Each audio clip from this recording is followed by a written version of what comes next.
Well, I'll just say one word. Improvisation. Okay? We love If it. you want to know how to improvise, come to somewhere like Cumbria, because basically there won't be a specialist doing what you want. You will have to learn how to do it yourself, and you will bodge it, and you will probably come up with something really exciting.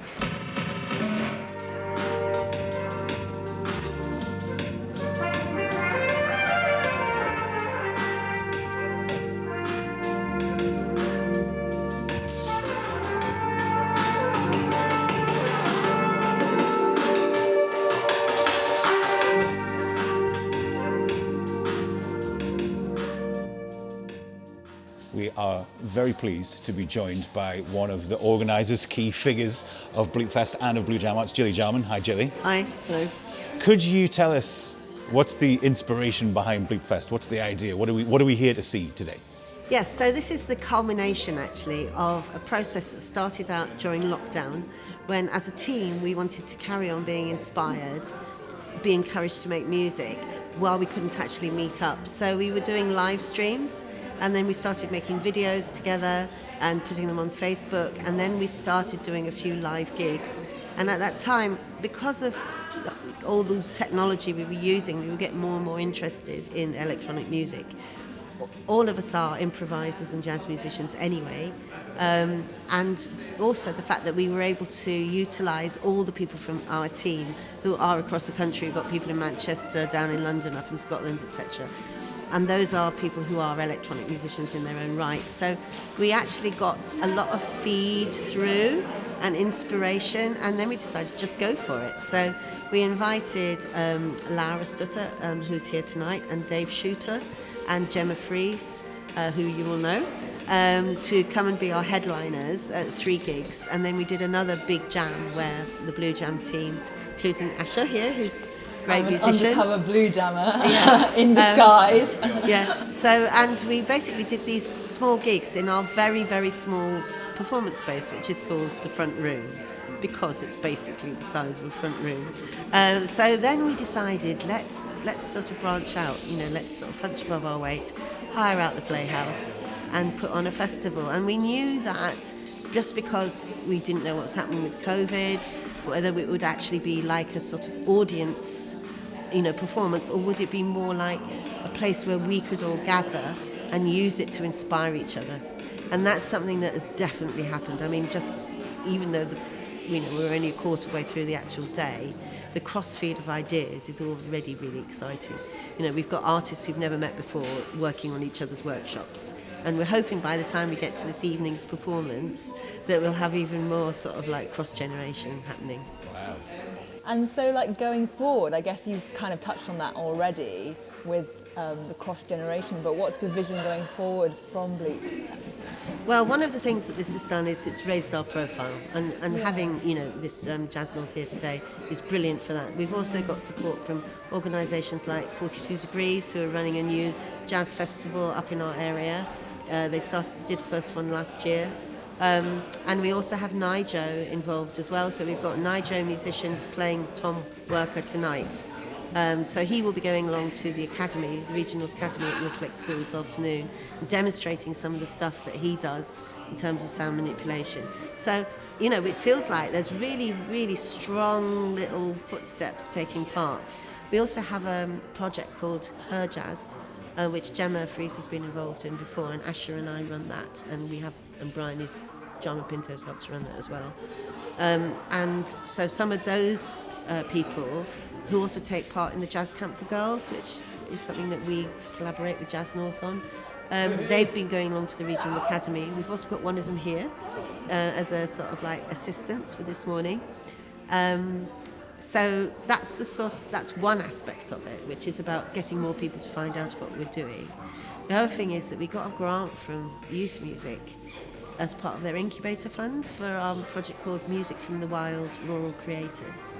So we've been able to offer micro grants and commissions to, I think it's 6 young people under 25, and that's just started. So actually, as you arrived on the desk is somebody I've never met before in the flesh, who is one of our new micro grant holders, and he is normally he plays guitar, sings, does all that stuff. He's hearing all these other things now and going, wow, I didn't know you could do all this, you know.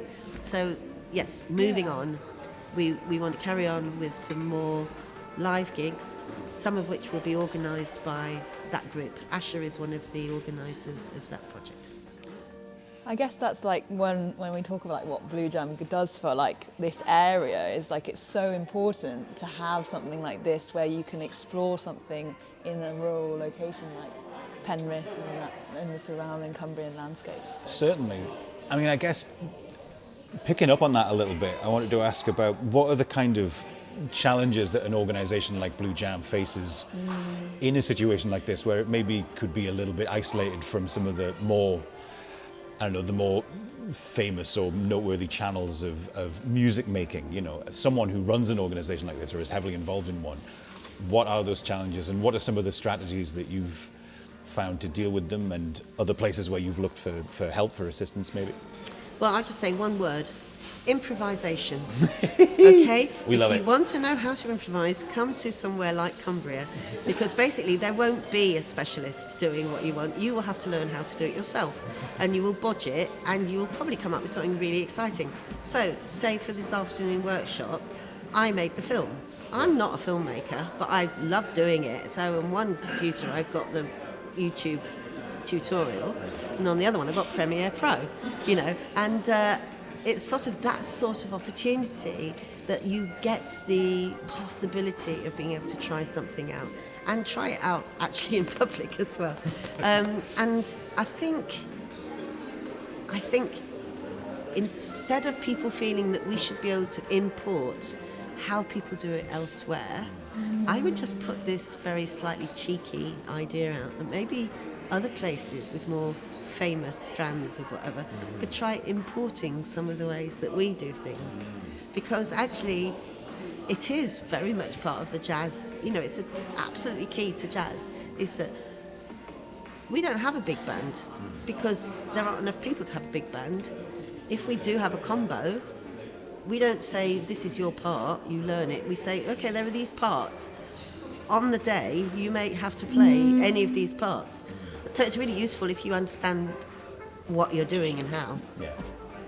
I guess it's like that cross inspirational, like we're taking stuff from them and they're also coming and taking stuff from us. No, it's really interesting, those kinds of connections, and coming off the back of a 2-year period of isolation where, as you say, people are kind of having to dig into their own creativity. And now we're finding ourselves in the position of being able to kind of take the things that we've learned, you know, and rework with community. I mean, I wanted to ask a little bit about BlueJam, about the history of it, you know, about, you know, where did it start, what the kind of mission statement was then, and maybe how that's changed, maybe how that has also adapted with both the move to another place, the expansion into other places, and then also with the things that we've faced over the last couple of years. I don't think we've changed that much, actually. We've always been a sort of organisation that tends to work with people who don't fit into maybe what's offered mainstream in schools, and so that's how we started. And you know, there are other organisations that say offer, you know, taking you through the grades or in a band with sheet music and stuff like that. And what we've done is we've tried to always be sort of peer-led. So it's peer-to-peer learning. And our philosophy, my philosophy, because I'm founder of BlueJam in 2002, is that actually someone walks through the door, they are a musician, we are having a conversation. They could be at any age, they could be 5, never having played anything, but that is where we start. And that can be really scary for people, so a lot of people don't walk through the door because that is slightly terrifying, but I just feel it's absolutely vital. So it's not about we know how to do it and we're going to show you. It's more like, let's discover this together. So it's quite interesting actually that, you know, obviously we've done this a bit, but we've never moved away from that, and a lot of the projects that we've done have been might have been swing music of the 40s in terms of a heritage lottery project for Cumbria, but then it's a contemporary view of that. So it's like, let's take these swing costumes and design them for a sort of like how we would. Let's take the music, but let's improvise around it, you know. So that's anything that we do, we just always add that spin. What I think is really interesting about that, I'm gonna because for me it's like you say that they haven't changed, but for me it's like it's constantly changing, it's constantly moving, but it has this centre that is quite solid. Like when I've come into the organisation, I felt very listened to, and very much like what I'm interested in is then developed because of this like ability to listen, and it creates this kind of ever-changing but also quite like solid groundwork, which I don't know. You talking about that made me think of it. No, I love that as well. And I think, you know, there's a lot of hay made about how listening is a skill for musicians. I think it's also a very vital skill for people to work together at all.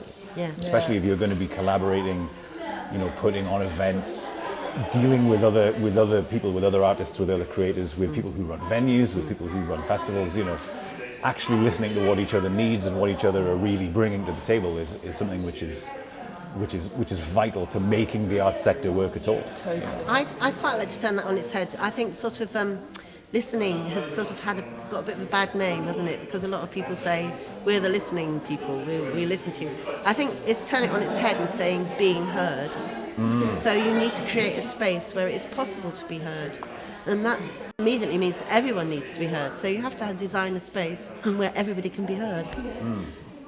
Amazing.